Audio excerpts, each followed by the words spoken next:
Au commencement était la parole, et la parole est Christ. Radio Parole Vie, la radio qui donne la vie à travers la parole.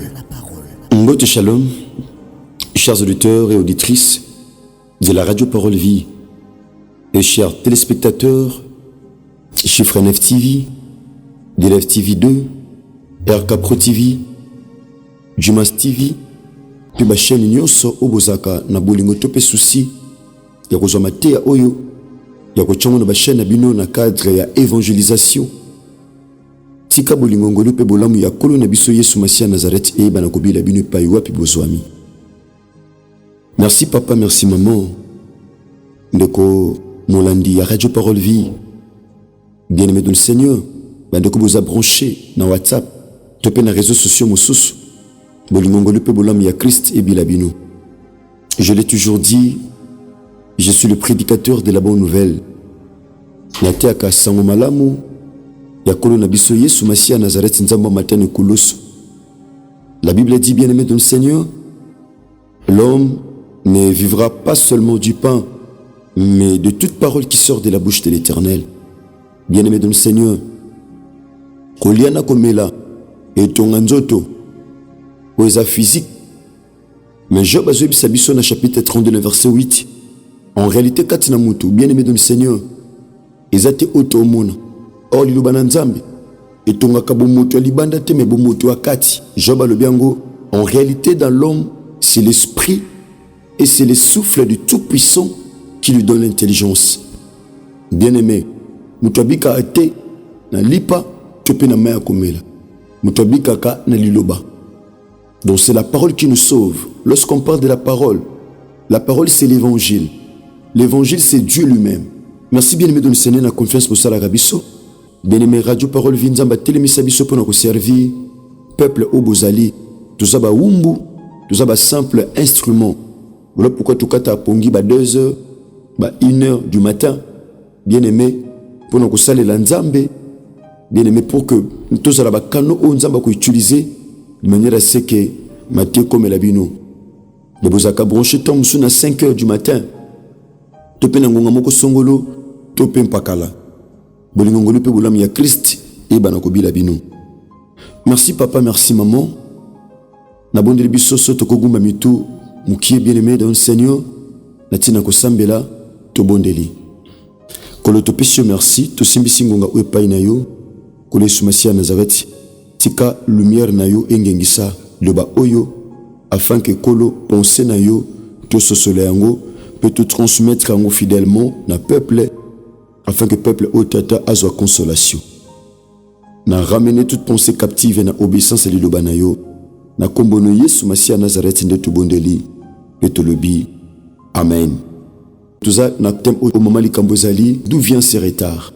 Bien-aimé, retard ezali kam oyo et que Salima, après Ngonga ou Ezala qui prévu et Salima. C'est ça les retards. Et ça, bilom son avis, mon frère, ma soeur, ou Kozoyo, 2 semaines, m'ont réalisé ce qui retard est côté et qu'on peut comme manaba moi. Il y a de ces choses, mon frère, ma soeur, eux qui jamais qu'on taper ba moi. Bien aimé, ou que ça là, moi quelques jours, moi quelques 2 semaines seulement.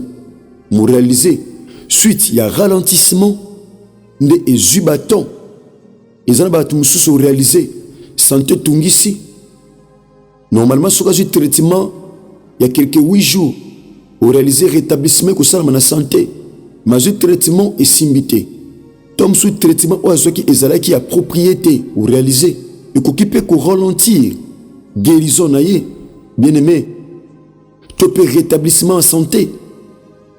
Et ça, tu peux réaliser vie chrétienne, tu peux ministère, et je suis en retard.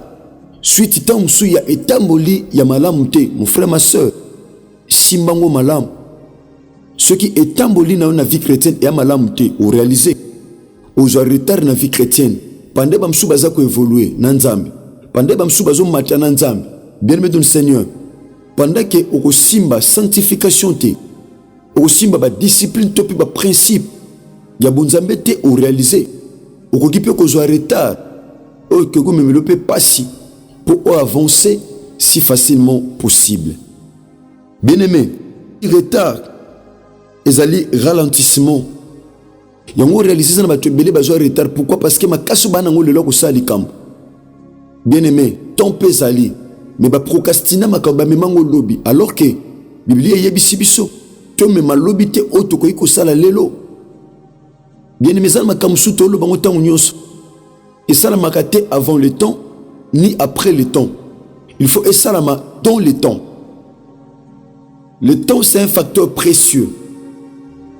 C'est un facteur très important. Bien-aimé, tout le monde appelle Abraham. Bien-aimé dans le Seigneur. Dans Genèse chapitre 12, nous avons Abraham, na appel.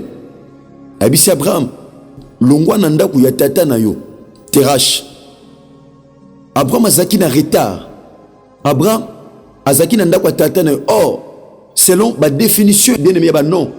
Terash, ils ont présenté une définition, il y a retard. Bien aimé, ça va tout na viso kangamine aux retard. Non, tu es évangile, mon frère, ma soeur. Et ça va camarade musu na viso kangamine aux retard. Aux retard dans le domaine nyonso. Aux retard. Donc évoluer dans Nzambe, aux retard. Na connaissance à liloba, aux retard. Ya omona loboko na Nzambe, aux retard. Ya kozwa o sengelo zwa. Abraham a qui même retard ya obota. Tina âge à 75 ans. Bana ba oyate. Retard. Pourquoi? Parce que quand maina mut oyo kombone la kisi retard. Ni ne memelo retard penda na memelo retard. Ozozana mutu moko ekenaye, ça n'évolue pas, bien aimé. En principe, il faut que se poser la question que ça la étude, ba analyse. Tu peux que ça na lusinga molimo musantu, Seigneur, na continuer naye, na souka naye, na telema, na ke na gauche, to na ke na droite. Il faut demander à Dieu, bien-aimé. Et sengeli kotuna nzam. Ezana batobelo ko réaliser, wana mutu moko osane parcours, o réaliser naye e simbate.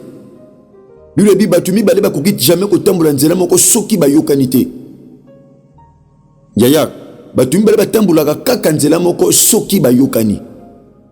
Soki ba yokanité yaya, jamais ba ko tambola nzela moko. Batubeli bazwa retard na vie. Pourquoi? Parce que kangama na mutu moko songolo. Na vie faut ko yeba nani sengeli o kangama nae. To mona même na Biblia. To mona Nzambe tonga benga ki Jonas. Nzambe pesa ke mission. Yo ke na Ninive. Jonas a foutu ki mbongo na ya tike pono ke na Tarsis. Akangama ki yaya na ba commerçant. Na suka nango bien aimé to mona comment mbonge yaki na masuwa. Nenge biloko ya batu eboka maki na mai. Mon frère, ma soeur, yaya batu musu na vie so kangamine aux retard. Fiancé musu so ozuye na vie aux retard so tuni volonté Nzambe te. Ozuye ka poza bagu na yo na apparence extérieure okozwa retard na makambo belé. Vie ezali kamba sentimenté, ezali kamba koyoka Nzambe. Vie ezali kamba komona musika komona avenir. Ya moni mutu amayele amona na musika, amona pe mabe na musika. Alukaka lolenge sengeli se protéger. Ezamba tubele bazwa retard na vie pour basale la sentiment à bomoto. Moi na Nzambe, mon frère, ma soeur, nini kopé sa retard na vie à moto.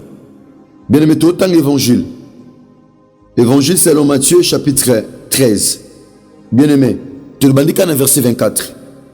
Il leur proposa une autre parabole et il dit: le royaume des cieux est semblable à un homme qui a sémé une bonne sémence dans son champ. Verset suivant.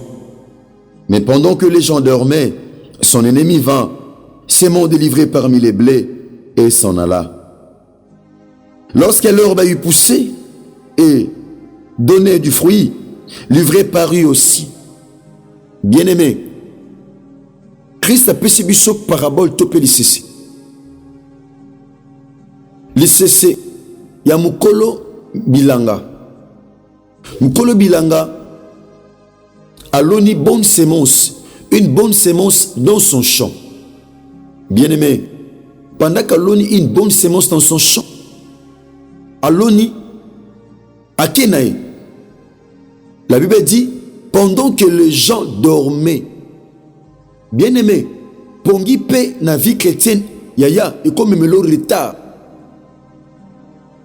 Pongi c'est quoi na vie chrétienne? 1. Kozanga, kobanga nzambe. Kozanga, kotanga liloba na nzambe. Ezana batobele pendant que no loba. Ce qui a simbi réseaux sociaux, yaya, au réalisé à au compte ndeti muto okota na ba chambre. Aina TikTok, aina WhatsApp, aina Facebook, yaya, aina YouTube, abimi azo kota azo bima azo kende. Bien aimé.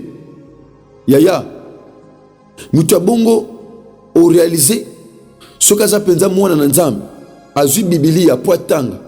Je pense pas à koki ko même 20 minutes. Pourquoi? Parce que a olal. Ba te belé ba oza retard na ko sambela. Retard c'est quoi?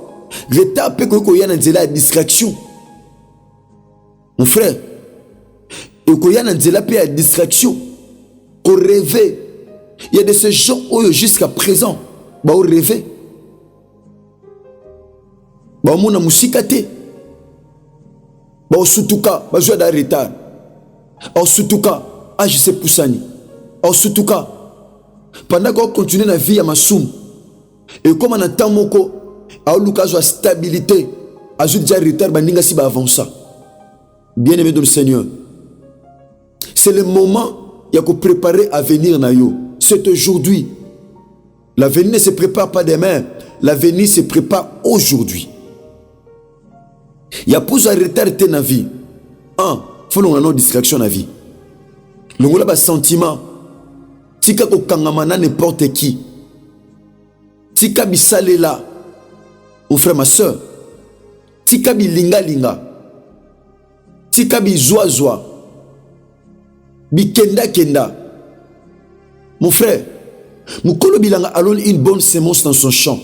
Tant aloni akanisi kolone suki wana akelala. Mon frère, ma soeur, olona bonne sémence na vie na yo. Ose l'école et ils ont retard. Pourquoi? Parce que oza kolala. O ve na ngote. O ve na ngote mon frère, o ve ete na vie na yo. O ve ete na famille na yo, okeno kolala. Pendant que lala, yaya, ennemi quoi ko injecter loko e comme ma retard. Na ozo c'est comme résultat. Et ça va te belé résultat au Seigneur qui a joué en 2023 oyo. Tu peux en 2022 ou tu l'es. Mon réalisé, a joué qui ont été pourquoi? Parce que ils ont qui retard. Et ça va dossier monsieur na vie mon frère, bando koti ça. Et ils ont retard jusque là.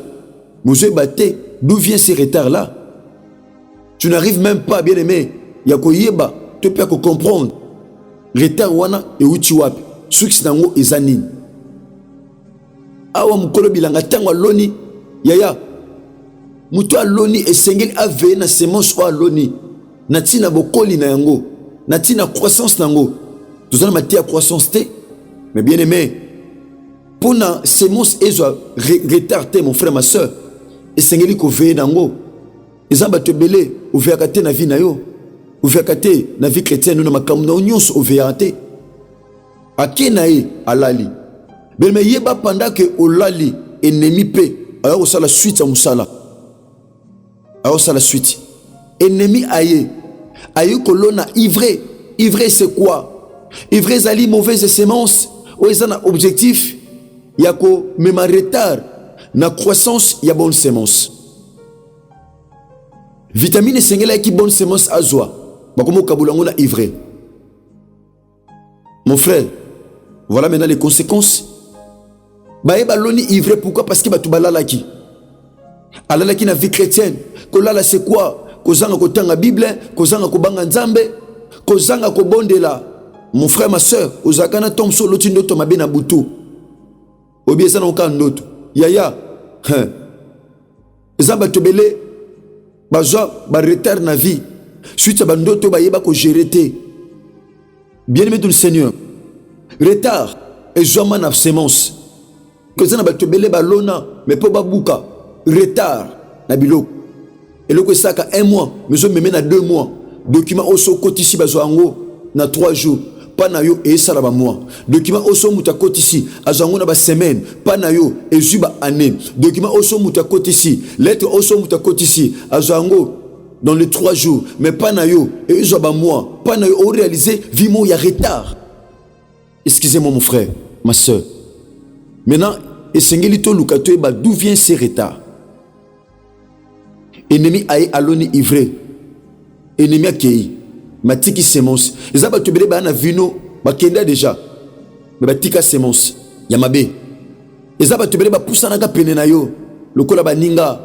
Le col a fiancé, le col a prophète, le col a prophète, il va comme belé dans les réseaux sociaux. Il y a ma langue bazali, mais ma bé bazé belé. Yaya. Et comme il t'a au singeli aux à la connaissance, la Bible dit vous connaîtrez la vérité vous affranchira. C'est la vérité qui nous affranchit. Merci papa, merci maman. Na bata unions, laisse-moi comme atia le col a boué. C'est que senga li sunga molimo mo santo.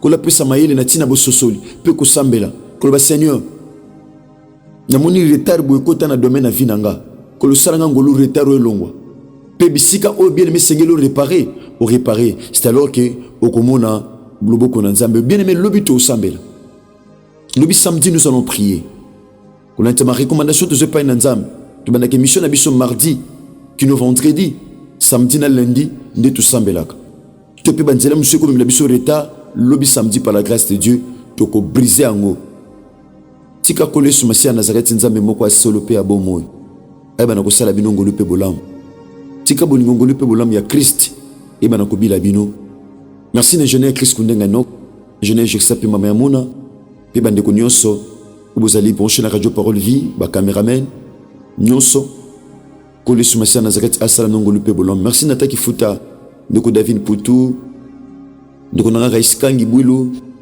ndeko Bogo Sanderson Matufengele kolo kantsabino sur Christ amezongelité tukutani bongo lobi samedi na losambo na biso par la grâce de Dieu. Ba numéro de contact est affiché wana pour ba ndeko bosana WhatsApp. Bien aimé ndeko sengeli ozo matia na yo sans problème comme la biso na numéro oyo yango totina matia ils raté penzate bien que ba numéro monsieur se rataka vu WhatsApp azako limité ba nombre numéro ya ba numéro ototina matia. Numéro Zali plus T43 89 75 70 917. Merci.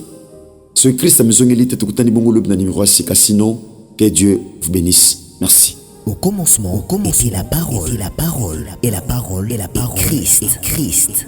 Radio Parole Vie. La radio qui donne la vie à travers la parole.